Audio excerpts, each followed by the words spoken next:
we have held off our kid from feeding time if our plane is taxiing or we're almost ready to take off. I'm Kyra, this is Verity, this is Brock, and this is Becky. We're the Fire Travel family. And today we are in Tulum, Mexico, and we're doing a video from the rooftop of our hotel, and there's a pool behind us, and as you can see. It's right there. So I'm gonna go and play in the pool. Alright, we're going to talk about one of our tips for flying with young children, and it's going to be tip number 6, which is pressure changes. So when you're on a flight, you have pressure changes.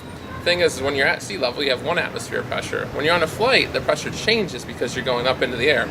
The pressure on the airplane is pressurized, the cabin is, so it makes it more similar to being like an altitude. But the thing is you have a pressure difference, and that pressure difference is in your middle ear. So the inner ear and the outer ear are at different pressures, and where it changes or where it equalizes is in that middle ear. Now the thing is for most adults it's fairly easy to do. They can go ahead and they can pop their ears, or they can chew, or they can move their jaw, or something like that will work. But for children, their physiology is different. So they have smaller eustachian tubes, which come from the middle of the ear, and also it's a different shape, so it can make it harder for them to get their ears cleared, especially if they have a cold, if they have an ear infection, if they have some kind of ear problem. So Becky's going to talk about helping babies and infants change and get their ear pressure settled. So we obviously want our kids to have their ears pop as well, so they are having an enjoyable flight and not crabby because their ears are sore. So one of the things, if your infant is crying on the ascent or descent, the most common reason is probably because their ears are sore because they need to pop and equalize. So the best way is, if you are a breastfeeding mom, to just put your baby on the breast and to feed them on the ascent or descent. So we have held off our kid from feeding time if our plane is taxiing or we're almost ready to take off, to wait until we get to take off to make sure that we know they'll nurse long enough for the ascent.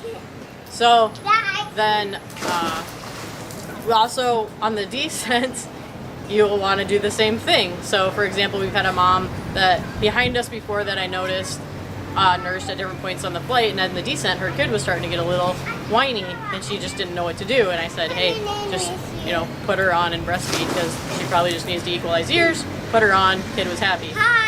So not everybody is a breastfeeding mom, so in that case, if you feed with a bottle, have a bottle of formula maybe ready to go if it's feeding time. If they're of age where they maybe drink water, maybe you could have a bottle of water, or a sippy cup filled with something would also work. So that way they are sucking on something to get that sucking motion.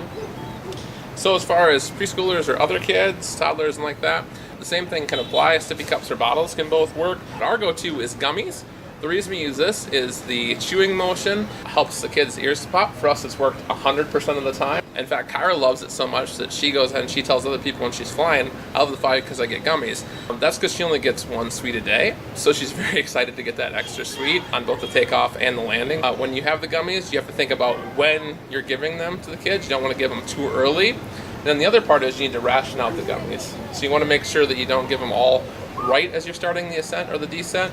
You have to make sure that you have it the whole time that the plane is changing altitude. Verity has also followed suit with this because obviously if older sister loves it, she loves it as well. And like we've said, make sure to hide those before you're starting off. And then for other younger kids or older kids? Yep, so obviously the gummies work for them too. For kids who are able to chew gum, do chewing gum, move the jaw. And then if they are able to, you can also hold the nose and do the blow to get the ears to pop that way. Yeah, if they go ahead and yawn, that can be something as well. And if they're sucking on something, whether they're sucking on a sucker or even a straw, some people take a straw with them as well, that can also help.